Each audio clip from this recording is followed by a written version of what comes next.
হে hello everyone, আমি পাপিয়া। আমার নতুন একটি ব্লগে আপনাদের সকলকে স্বাগতম।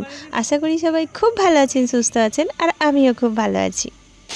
আজকের বারটা বৃহস্পতিবার দিন যেহেতু পার্লার যাওয়ার তাড়া থাকে না, কারণ সকালবেলার দিকে তো পার্লার খুলি না, আমাদের এখানে মার্কেট বন্ধ থাকে, বিকেলের দিকে খুলি। আর সকালবেলার দিকে বাড়ির যত এক্সট্রা কাজ বৃহস্পতিবার দিনেই করার চেষ্টা করি। বেশ কয়েকদিন ধরে বাড়িতে ঝুল ছাড়া হয়নি, তো কালকে রাত থেকেই ভেবে রেখেছি যে আজকে সকালবেলা উঠে প্রথম যে কাজটা করব সেটা হচ্ছে আগে বাড়িতে ঝুল ঝাড়বো। বাড়ি পরিষ্কার করছি, তখন একটা পার্সেল এলো। এটা যদিও নতুন কথা নয়, রোজই আসে। তো চলুন, আমার বাড়ি পরিষ্কার করা হয়ে গেছে। এবার আমি স্নান করে পুজো করে আজকে যেটা করব সেটা হচ্ছে যে আমি পার্লারে যাব। একটু দেরি হয়ে গেছে, কিন্তু পার্লারে এই কারণে যাব এবেলা, কালকে অক্ষয় তৃতীয়া। তো অক্ষয় তৃতীয়ার আগে পার্লারটা ভালো করে পরিষ্কার করব, কারণ আমার পার্লার উদ্বোধনটা অক্ষয় তৃতীয়ার দিনেই হয়েছিল। দেখতে দেখতে 2 বছর হয়ে গেল। কাল যেহেতু পুজো, আজকে পার্লারটা ভালো করে পরিষ্কার করব। হাজব্যান্ডকে বলেছি, ও সকালবেলা গিয়ে কিছুটা করছে, সাথে আমার ভাগ্নিও আছে। আর আমি এখানে রান্নাবান্না, বাড়ির কাজ, পুজো সব করে তারপরে পার্লার যাব। তো মোটামুটি সব হয়ে গেছে। এবার তাহলে চলুন পার্লারে যাই। 2 বছর আগে অক্ষয় তৃতীয়ার দিনে পার্লারটা আমার নতুন আমি ওপেন করেছিলাম। আর ভাই তখন আমার এখানেই থাকতো। আর প্রথম বছরে যখন ওপেন হয়েছিল যেদিন, আমার ভাই বোনেরা সবাই ছিল, মাসির মেয়েও ছিল। আর আগের বছরেও অক্ষয় তৃতীয়ার দিনে বোনেরা সবাই এসেছিল, ভাইও এই সময় তখন বাড়িতে ছিল, এখানে এসেছিল, মাসির মেয়েও এসেছিল। তো ওদের সবাইকে আমি ভীষণ মিস করছিলাম। বোনেদেরকে আসার কথা বললাম, একবার বলে আসবো, একবার বলে আসবো না। আজকে সকালবেলা ফোন করে বললো যে ওয়েদার খুব খারাপ, কী করেই বা যাবো, আমরা যেতে পারবো না। তো কী আর করবো, মন খারাপ নিয়ে একা একাই সব কিছু করতে হবে। এই দেখুন, এখানে আবার একটা পার্সেল এসেছে। সারাদিনে এরকম পার্সেল আসতেই থাকে। তো যাই হোক, যারা বিজনেস করে তাদের জন্য এগুলো খুবই ছোটোখাটো জিনিস।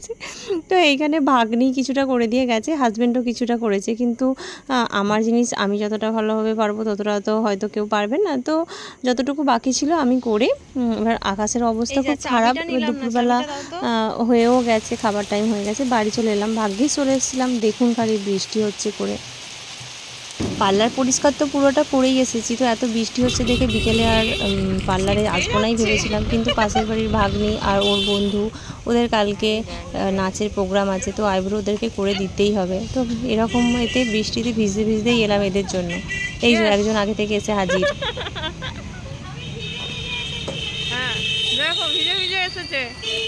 সকালবেলা তো ফোন করে বোনেরা আমাকে বললো যে ওরা আসবে না, সেটা শুনে আমার মনটা খারাপ হয়ে গিয়েছিলো। কিন্তু ওরা নাকি ওটা আমাকে মিথ্যা কথা বলেছিল, আমাকে হঠাৎ করে এসে সারপ্রাইজ দেবে সেই জন্য। এইবার দুপুরবেলা যখন একদম আকাশ ভেঙে বৃষ্টি হচ্ছে, তখন ফোন করে সে খুব মন খারাপ, বলছে দেখ না, তোকে সারপ্রাইজ দেবো ভেবেছিলাম, কিন্তু এই রকম হয়ে গেল। তো আমি ওদেরকে বলছি, প্রত্যেকবারই যখন আসবি তখনই সারপ্রাইজ দেবো, এরকম কি আর হয়?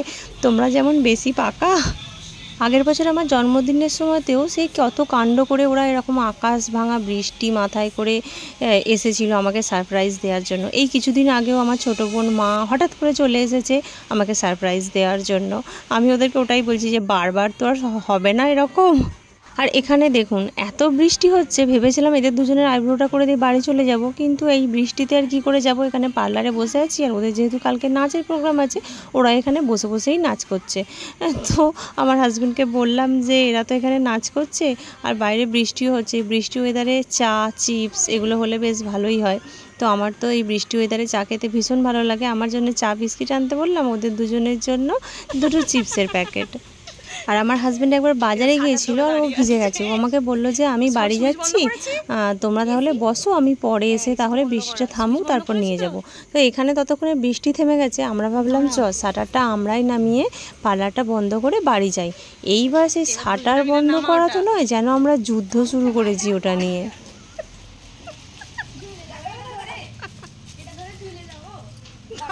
তা তুমি ঝুলে গেলেও নামবে না, ওটা তোমার যা ওয়েট।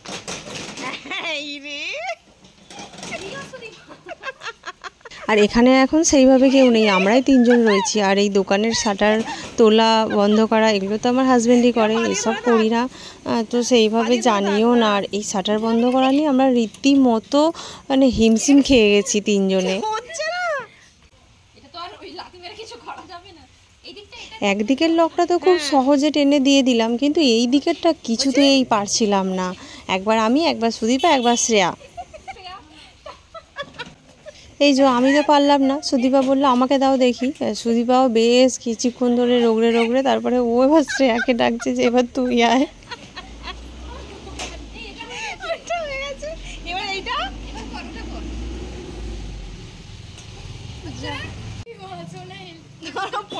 আমি দেখি তো অনেকক্ষণ ধরে গায়ের সব জোর লাগিয়েও দুজনে পারলো না, শেষমেশ আবার আমি বলছি এইবার আমাকে দে, আমি দেখি। তো ফাইনালি আমি এটা পায়ে করে টিপে ধরে, জানতাম না যে এই জায়গাটা পায়ে করে টিপে ধরলেই এটা হয়ে যাবে। তো ফাইনালি এটা হলো। এবার আমরা তিনজনে মিলে একটা স্কুটি করে বাড়ি যাব। আর আমার মনটা তো সেই আমার বোনদের দিকে পড়েছিল, ওরা আসবে ভেবেছিল, এত বৃষ্টির জন্য বেরোতে পারি না। ওরা যখন আমাকে ফোন করলো যে এখানে প্রচুর বৃষ্টি হচ্ছে, তখন কিন্তু আমাদের এখানে বৃষ্টিটা শুরু হয়নি। তো ওই জন্য আমি একটু চিন্তায় ছিলাম, ওদেরকে ফোন করলাম, ফোন করে এটা বলার জন্য ফোন করলাম যে যেন আজকে বেরোবিও না, কারণ তুই যখন ফোন করলি তখন তো আমাদের এখানে বৃষ্টি হয়নি, কিন্তু এখন আমাদের এখানেও প্রচুর বৃষ্টি হচ্ছে, রাস্তায় ফেসে যাবি। তো আমাকে ফোনটা তুলে বললো যে আমরা এখন ঘুমোচ্ছি। তো আমি নিশ্চিন্ত হলাম, ঠিক আছে ওরা বেরোয়নি। তো ভাবলাম যে চলো এবার একটু একটু বৃষ্টি হচ্ছে, সাথে একটা ওড়না আছে, এটা মাথায় দিয়ে বাড়ি চলে যাই। তো বাড়িতে গিয়ে দেখছি যে টিম আমাদের বাড়িতে। আর টিমকে আমি কালকে রাতে বলেছিলাম যে ছোটো পিয়া আসবে, আর সেই জন্য আমি বাড়ি যেতেই ও আমাকে বলে যাচ্ছে ছোটো পিয়া আছে, ছোটো পিয়া আছে। তো আমি ভাবছি যে কালকে যেহেতু ওকে বলেছিলাম, তো সেই কারণেই ও ভাবছে যে আমি এসেছি, আমার সাথে ছোটো পিয়াও এসেছে। আর আমি ওকে বারবার বলছি যে ছোটো পিয়া আসেনি, ছোটো পিয়া আজকে আসেনি, ছোটো পিয়া কালকে আসবে। ও মা, কি করে জানবো যে ওরা আবার এই বৃষ্টি বজ্রপাত এইসব নিয়েও বাড়ি থেকে বেরিয়েছে, আমাদের বাড়িতে এসেও গেছে, আমাকে বলেনি। আর আমি যখন বাড়িতে এলাম ওদেরকে কাউকে দেখতেও পাইনি, সব কিছু লুকিয়ে রেখেছে, মানে ওদের জুতোও লুকিয়ে রেখেছে, একজন বাথরুমে, একজন এ ঘরে, একজন ও ঘরে করে লুকিয়েছিল। আর আমি তো জানতাম না। সেই রিয়াকশানটা যদি আপনাদেরকে দেখাতে পারতাম, আমি পুরো ভয় পেয়ে গেছিলাম। তিনজনে তিন দিক থেকে হঠাৎ করে বেরিয়ে পড়লো।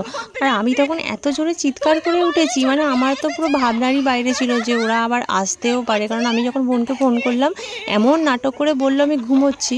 আমি ভাবলাম যে সত্যি সত্যিই ওরা ঘুমোচ্ছে, তাহলে আজকে আসবে না, চলো ঠিক আছে।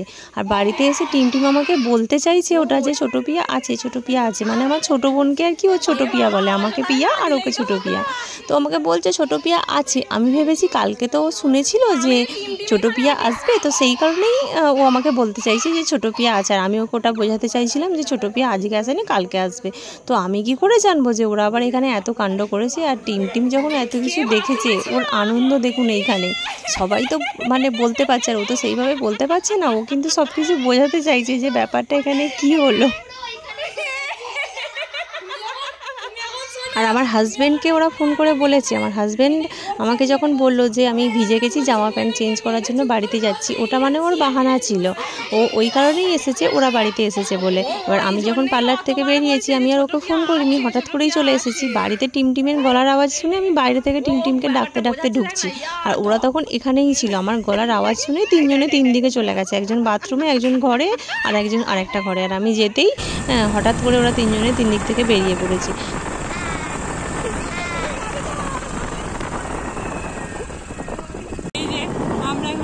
শুরু করেছে অর্ধেক রাস্তায় এসে গিয়ে। হ্যাঁ, এই যে এখানে তো জল নেই না খুব একটা, আমরা একটা নদী পেরিয়ে চলে এলাম।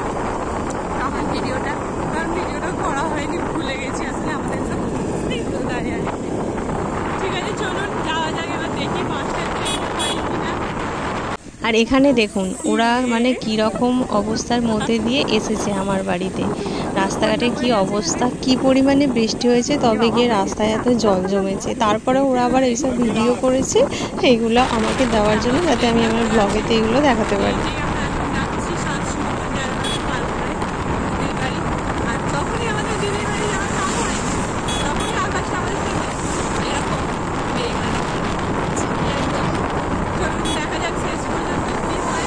প্রথমে তো ওরা স্কুটি করে ডানকুনি পর্যন্ত এসেছে, তারপর ডানকুনিতে স্কুটি রেখে ট্রেনে করে আমার বাড়ি এসেছে।